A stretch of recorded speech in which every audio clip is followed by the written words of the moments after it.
అంటే నా ఇప్పుడు బాధ. ఈయన ఈ పొజిషన్ లో ఇక్కడ పండుకున్నాడు కదా, మరి ఇక్కడ ఇమీడియట్లీ ఇక్కడ రాగానే యాక్షన్ తీసుకుంటారా వీళ్ళు? ఇంత ఇప్పుడు 2 గంటల సేపు అవుతుంది. ఇప్పుడు మీరు వచ్చినాక రిపోర్టర్లు వచ్చినాక ఇప్పుడు ఆ మేడం వచ్చి తీసుకుంటుంది. అప్పటిదాకా చూడలే.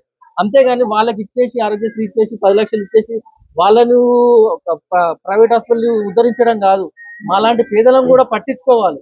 సిద్దిపేట టౌన్ లో మంచి హాస్పిటల్ ఓపెన్ చేశారు. ఈ రోజు మనం మరి ప్రజావాణి దగ్గరకు వచ్చాం. ఇక్కడ పరిస్థితులు ఏమున్నాయో, మరి ఇక్కడ హెల్త్ ఖరాబ్ అయిన వాళ్ళకి ఒక్కొక్కరు 2 సార్లు 3 సార్లు రావడం జరుగుతుంది. మరి ఎలాంటి సమస్య ఉందో మరి వీళ్ళని కనుక్కొని ఎలా ఉంది ఏం సంగతి, మరి ఇక్కడ రెస్పాన్స్ ఏమొస్తుందో చూద్దాం. మరి వీళ్ళకు సరైన సహకారం దొరుకుతుందా లేక వచ్చిపోవడం వరకే ఉందా, వీళ్ళ మాటతోటి తెలుసుకుందాం. వీళ్ళ మాటల రూపంలో ఎలా ఉందో ఏం సంగతి అని వాళ్ళ బాధితులతో తెలుసుకుందాం. నా పేరు తుకారి రమేష్. మాది సిద్దిపేట జిల్లా చేర్యాల మండలం చింతనకోట గ్రామం. మాది మా ఫాదర్ కి 15 రోజుల నుంచి కిడ్నీ లివర్ పాడైపోయినాయి. పాడైపోవడం వల్ల మేము గాంధీకి వెళ్ళినాం. గాంధీకి వెళ్తే కూడా సరిగా ట్రీట్మెంట్ చేయలేదు. మళ్ళీ మాకు తోచక మేమేం చేసినాం, మళ్ళీ ఆర్వీఎంకి వెళ్ళినాం. ఆర్వీఎంకి వెళ్తే 15 రోజులు కూర్చోబెడితే వాళ్ళు ఏమంటుండ్రు, డైలీ 1,50,000 అవుతాయి, వెంటిలేటర్లో పెట్టాలి. ఇప్పుడు ఇట్లా వెంటిలేటర్లోనే ఉండాలైనా కానీ పరిస్థితి మాకు చేజాటే అవకాశం ఉందని చెప్పేశారు. వాళ్ళు కూడా మీరు ఎక్కడ వెళ్ళండి చూపించుకోండి అని చెప్పేశారు, చేతులు ఎత్తేసారు. అందుకే ఇక్కడికి వచ్చిన ప్రజా దర్బార్కి వచ్చి మరి మా బాధ ఏంటో చెప్పుకుందామని ఇక్కడ తీసుకొచ్చినాము. ఇప్పుడు కనీసం 2 గంటల సేపు అయింది. ఆయన పేషెంట్ కనీసం వెంటిలేటర్ మీద ఉండాలి అని కూడా చూడకుండా వాళ్ళు ఎంతమంది ఎందుకు వచ్చారు, ఎందుకు పోతున్నారు, ఎందుకు వచ్చారు అని మాట్లాడుతున్నారు. తొందరగా పంపించాలి. ఇక్కడ వచ్చింది మీరు సమస్య మీద వచ్చారు కదా, ఒక సమస్య ఉంది కాబట్టి ఆ సమస్య క్లియర్ చేసుకుందామని వచ్చారు కదా. ఆ సమస్య దేనికి వచ్చింది, ఏం ఏం ప్రాబ్లం ఉంది మీ తండ్రి గారికి? మా లివర్ కిడ్నీలు డ్యామేజ్ అయిపోయినాయి. గాంధీకి పోయినాం, పట్టించుకోలేదు. అక్కడ నుంచి మళ్ళీ గాంధీకి వెళ్ళినాం, పట్టించుకోలేదు సరిగా. మళ్ళీ ఆర్బీఎం పోయినాం. ఆర్బీఎం పోతే ట్రీట్మెంట్ చేసినాక డైలీ 1,50,000 అయితే అని చెప్పారు. అయినా గారు వెంటిలేటర్ లో ఉండాలి. పేషెంట్ వెంటిలేటర్ లో ఉంటేనే మీకు క్యాండిడేట్ అనేది దొరుకుతాడు, లేకపోతే కష్టం అని చెప్పేశారు మాకు. అన్న, ఇప్పుడు ఈ రోజులలో మనకు ఆరోగ్యశ్రీ కూడా 10 లక్షలు చేసినామని చెప్తున్నారు. మరి ఆ 10 లక్షలు చేసి ప్రైవేట్ లో గిట్ట చేపించుకోవచ్చు అని చెప్పేసి ప్రభుత్వం చెప్పింది కదా. ఒక 4 హాస్పిటల్ ఆరోగ్యశ్రీ హాస్పిటల్ ని కాల్ చేసి మాట్లాడినా లివర్ కు కిడ్నీకి సంబంధించిన పట్టించుకోవడం చెప్పేస్తారు వాళ్ళు. లివర్ కు కిడ్నీకి పట్టించుకోవడం ఓన్లీ కాలు విరిగిన వాళ్ళు, చేతులు విరిగిన వాళ్ళకి మాత్రమే వర్తిస్తుందంట. మరి ఏ సమస్య ఉన్నా సరే హాస్పిటల్కి వెళ్ళేసి అది ఆరోగ్యశ్రీ యూజ్ చేసుకోండి 10 లక్షలు అని చెప్పేసి చెప్పడం జరిగింది కదా. అది కనిపిస్తుంది అన్న. ఇప్పుడు నేనే చూస్తున్నా, కళ్ళారా చూస్తున్నా. మా నాన్నకి ఇప్పుడు లివర్ కు కిడ్నీకి సంబంధించి పట్టించుకుంటుంది. ఏ చిన్న రోగం వచ్చినా ఇట్లా ఆరోగ్యశ్రీకి వెళ్ళమన్నారు. మరి దీనికి ఎందుకు వర్తిస్తలేదు? అంటే ఇప్పుడు ఈయన ఈ పొజిషన్ లో ఇక్కడ పండుకున్నాడు కదా, మరి ఇక్కడ ఇమీడియట్లీ ఇక్కడ రాగానే యాక్షన్ తీసుకుంటారా వీళ్ళు?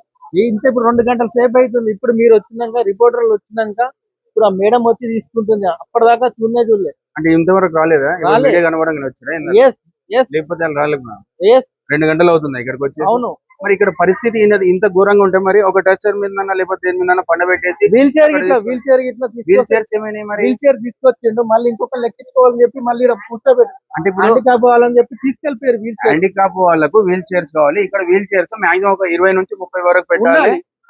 అంటే సమస్య ఉన్న వారికి కూర్చుండబెట్టాలి. ఎవరైతే క్రిటికల్ గా ఉన్నారో ఫస్ట్ వాళ్ళని పంపించేసి మామూలుగా ఉన్న వాళ్ళని తర్వాత పంపించాలి. అంతేగాని ఇక్కడ పండబెట్టి వేరే వాళ్ళని మధ్యలో వస్తారు, టోకన్ ఇచ్చేసి తీసుకుంటూ వెళ్ళిపోతున్నారు. మిగతా ఇట్లా ఎమర్జెన్సీ ఉంది, వెంటిలేటర్ లో పెట్టాలి పేషెంట్ అయినా. అంటే ఇప్పుడు ఏం కావాలని వచ్చారని ఇక్కడ ప్రజా దర్బార్? మాకు సరైన న్యాయం కావాలి, మాకు ఆదుకోవాలి అంతే. హాస్పిటల్ పోతే అంటే ఇప్పుడు రోజు 1,50,000 అంటున్నారు, అది గవర్నమెంట్ కట్టమంటున్నారా లేకపోతే వీళ్ళు ఏదైనా సమస్య చూపెట్టమంటున్నారా? ఎక్కడ చేయించుకోవాలి ఏం సంగతి? మాకు గవర్నమెంట్ చూపించాలి. ఎక్కడైతే మాకు ఆరోగ్యశ్రీ దానికి వర్తిస్తలేదు. ఆరోగ్యశ్రీ లివర్ కు కిడ్నీకి సంబంధించి వర్తిస్తలేదు. వర్తియకపోతే మరి ఇప్పుడు పేదలకు ఉంటారు కదా, పేదలకు అదే కదా మా బాధ. అదే కదా, అదే అందుకే వచ్చినాం కదా. ఇప్పుడు ఏమంటున్నారు మరి ఇక్కడ? మాకు ఇది ఒక్కరికి నాకు వచ్చింది ప్రాబ్లం, ఇంకోళ్ళకి రావద్దు. ఈ సమస్య ఇంకోళ్ళకి వచ్చినా కూడా ప్రజా తరపుగా వచ్చే అవసరమే లేదు. ఎవరైతే ప్రైవేట్ హాస్పిటల్కి ఆరోగ్యశ్రీ పెట్టిరో లివర్ కిడ్నీకి సంబంధించిన కూడా వాళ్ళు కూడా తీసుకొని ట్రీట్మెంట్ ఇవ్వాలి వాళ్ళు. అంతేగాని వాళ్ళకి ఇచ్చేసి ఆరోగ్యశ్రీ ఇచ్చేసి 10 లక్షలు ఇచ్చేసి వాళ్ళను ప్రైవేట్ హాస్పిటల్ ఉద్ధరించడం కాదు. మాలాంటి పేదలను కూడా పట్టించుకోవాలి.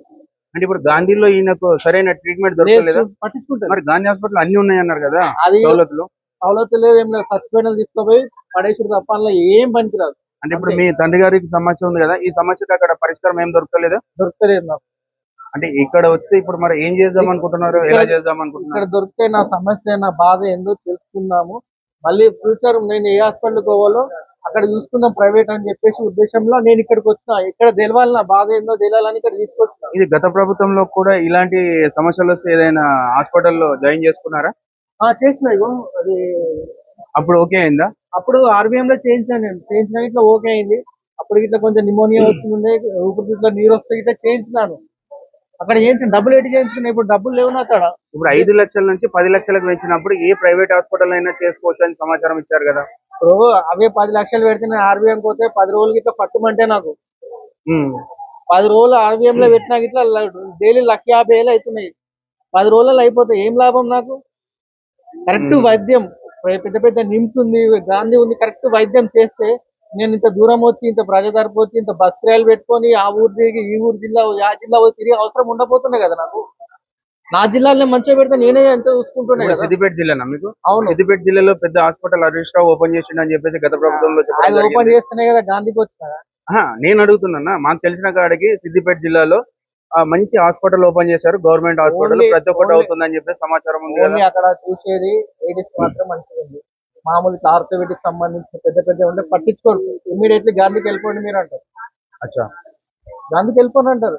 చూసిరా ప్రజలారా, గత ప్రభుత్వంలో మరి హరీష్ రావు గారి జిల్లా ఒకటి సిద్దిపేట జిల్లాలో సిద్దిపేట టౌన్ లో మంచి హాస్పిటల్ ఓపెన్ చేశారని గత ప్రభుత్వంలో డప్పు కొట్టుకోవడం జరిగింది. మరి ఇప్పుడు చూస్తుంటే మరి అక్కడ ఎలాంటి పట్టించుకోవడం లేదు. ఇక్కడ గాంధీ హాస్పిటల్ వచ్చినా మరి ఈ పెద్ద మనిషిని పట్టించుకోవడం లేదు. ఇక్కడ చూస్తున్నారు కదా, ఇగో ఈ అవతారం ఇక్కడ తెచ్చి చీలర మీద పండబెట్టడం ఇది అయితే ధర్మం కాదు. ఎందుకంటే ఈ పొజిషన్ లో ఉన్న వాళ్ళకు ఖచ్చితంగా బెడ్ లేకపోతే ఏదైనా వీల్ చైర్ కానీ ఏదైనా ఉండాలి. మరి ఇందులో చూడండి ఈ ఐరన్ దాని మీద కూర్చుండి పెట్టడం ఇదైతే ధర్మం కాదు. ఈ పండుకొని మరి ఇంతసేపు వెయిట్ చేయడం అంటే కాదు. ఎవరైనా ఎమర్జెన్సీ వచ్చిన వాళ్ళను చేసేసి ఇమీడియట్లీ పంపించాలని చెప్పేసి మేము గిట్ట ప్రజా దర్బార్ వారిని కోరుతున్నాము. ఇలాంటి లేట్ చేయకండి. మరి వీళ్ళకు రోజు 1,50,000 కావాలంట.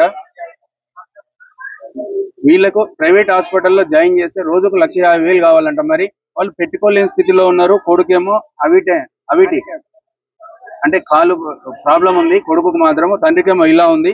మరి ఆడపడుచులు అయితే వేరే దిక్కులు అయితే తెచ్చిపెట్టలేరు. ఏ కష్టం చేసినా మరి ఇంత అయితే చేయలేరు. మరి చాలా ప్రాబ్లం అవుతుంది. ఇలాంటి పెద్ద మనుషులకు మంచి జరగాలని కోరుకుంటున్నాం. ప్రజావాణి దగ్గరకు వచ్చేది ఏంటంటే సమస్యలు ఉన్నాయి కాబట్టి పరిష్కారం అవుతుందని చెప్పేసి వస్తున్నారు. కానీ వీళ్ళకి కావడం లేదని చెప్పేసి చాలా మంది చెప్తున్నారు. ఇదొకటి సీఎం రేవంత్ రెడ్డి గారు గ్రహించేసి మరి ఇక్కడ ఏందో బాధ్యతలు తీసుకోవాలని చెప్పేసి మా సైన్యం ద్వారా కోరుకుంటున్నాం. జై హింద్.